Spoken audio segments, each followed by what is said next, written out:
Assalamualaikum warahmatullahi wabarakatuh. Apa kabar semuanya?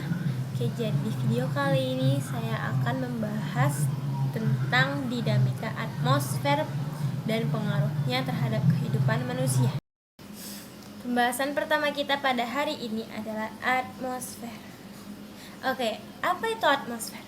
Atmosfer adalah lapisan gas yang ketebalannya bisa mencapai ribuan kilometer. Atmosfer terdiri dari beberapa jenis gas dan beberapa uap air. Manfaat atmosfer yang pertama yaitu untuk melindungi bumi dari paparan radiasi ultraviolet dan lapisan ozon. Atmosfer juga bisa melindungi bumi dari benda luar angkasa yang jatuh ke bumi. Atmosfer juga menjadi media cuaca dan memiliki berbagai macam gas yang diperlukan oleh makhluk hidup. Next, pembahasan kita selanjutnya adalah lapisan atmosfer. Lapisan yang pertama adalah lapisan troposfer. Lapisan ini merupakan lapisan yang paling dekat dengan bumi dengan jarak sekitar 8 sampai dengan 14 km. Lapisan selanjutnya adalah lapisan stratosfer. Lapisan ini merupakan lapisan yang kering dan tidak berawan sehingga pesawat memilih untuk terbang di sini karena nggak akan ada gejolak-gejolak. Lapisan selanjutnya adalah lapisan mesosfer. Lapisan mesosfer, di lapisan ini udara itu sangat tipis sehingga kita akan kesulitan untuk bernafas. Lapisan keempat adalah termosfer. Ting. Lapisan termosfer, suhu di sini bisa mencapai 1500 derajat Celcius. Tapi di sini kita nggak akan merasakan panas karena di lapisan ini tuh nggak ada molekul gas yang menghantarkan panas ke tubuh kita.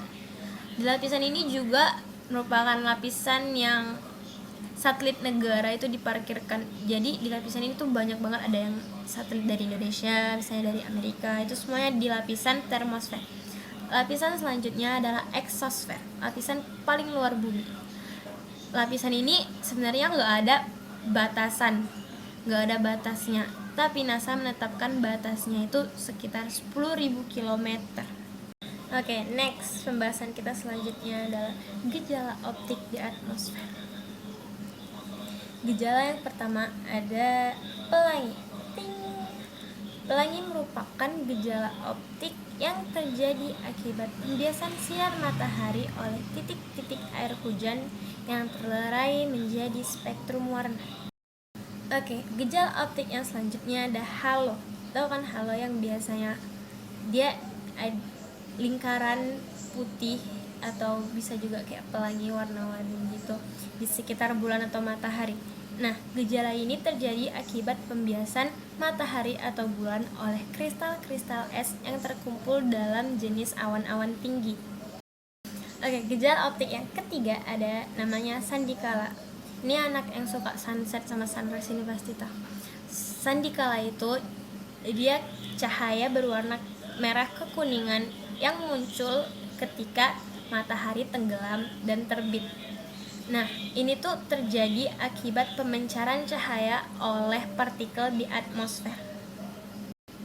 Gejala optik yang keempat. Gejala optik yang keempat ada yang namanya fata morgana. Fata morgana ini bisa membuat ilusi yang enggak ada seolah-olah ada. Nah, fata morgana ini terjadi akibat pembiasan cahaya dengan kepadatan yang berbeda-beda. Gejala optik yang terakhir ada yang namanya aurora. Tahu kan aurora yang warna-warni yang biasanya muncul di kutub utara atau kutub selatan. Nah, aurora ini terjadi akibat interaksi gelombang elektromagnetik matahari dengan medan magnet bumi. Jadi bisa terbentuk cahaya warna-warni yang cantik gitu. Oke, next, selanjutnya kita bahas perbedaan iklim dengan cuaca. Iklim merupakan rata-rata cuaca suatu wilayah yang luas dalam jangka waktu yang lama, seperti 1 bulan 30 hari ataupun 2 bulan 3 bulan. Nah, sedangkan cuaca, kondisi atmosfer suatu tempat yang relatif kecil dalam jangka waktu 24 jam. Misalnya iklim itu kayak iklim Indonesia dengan Korea. Nah, kalau cuaca di Batam Center dengan Batu Aji misalnya. Itu bedanya, guys.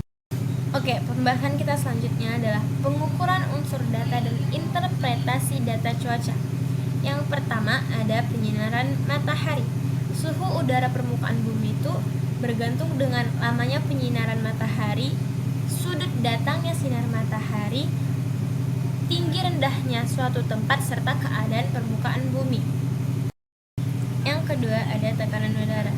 Tekanan udara adalah berat massa udara yang memiliki tenaga untuk memberikan tekanan pada permukaan bumi. Nah, tekanan udara biasanya diukur menggunakan barometer. Selanjutnya ada kelembapan udara. Kelembapan udara adalah jumlah uap air yang terkandung dalam udara. Nah, kelembapan udara ini ada dua, yang mutlak atau absolut sama nisib atau relatif.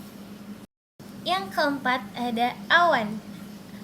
Awan merupakan kumpulan uap air dan kristal es. Awan dapat terbentuk akibat adanya pengembunan uap air dalam udara akibat proses terjadinya kondensasi. Ya, kondensasi. Oke, yang terakhir kita punya curah hujan. Curah hujan adalah jumlah air hujan yang jatuh pada suatu wilayah. Jenis-jenis hujan yang pertama ada zenital, orografis, dan frontal. Oke, inilah. Jadi intinya, apa sih pengaruh atmosfer buat kehidupan manusia? Ya, pengaruhnya itu yang pertama, atmosfer itu menyediakan gas-gas yang diperlukan oleh makhluk hidup seperti yang saya sampaikan di awal-awal banget video. Yang kedua, atmosfer itu melindungi bumi dari benda luar angkasa yang jatuh. Nah, jadi misalnya meteor jatuh ke bumi, itu dia udah kebakar, udah habis duluan di lapisan atmosfer sebelum nyampe ke bumi. Nah, yang ketiga, atmosfer itu melindungi bumi dari sinar ultraviolet dengan cara menyerap dan memantulkan sinar tersebut. Nah, jadi bumi itu suhunya nggak terlalu panas, nggak terlalu dingin juga. Lalu yang keempat, atmosfer itu memberikan keindahan fisik, kayak pelangi tadi, yang gejala optik tadi kan ada pelangi, ada halo, terus ada fata morgana. Nah, terus yang terakhir atmosfer itu membawa perubahan di bumi, kayak hujan, apalagi tadi badai, petir, dan lain-lain. Oke, itu aja video buat hari ini. Ya, semoga nggak ada video-video berikutnya. Semoga semua yang mengerti apa yang saya jelaskan, karena saya juga bukan manusia sempurna. Cuman saya harap dengan bahasa formal dan menggunakan bahasa yang mudah dimengerti, kita semua mengerti apa yang saya bicarakan. Assalamualaikum warahmatullahi wabarakatuh. Ya.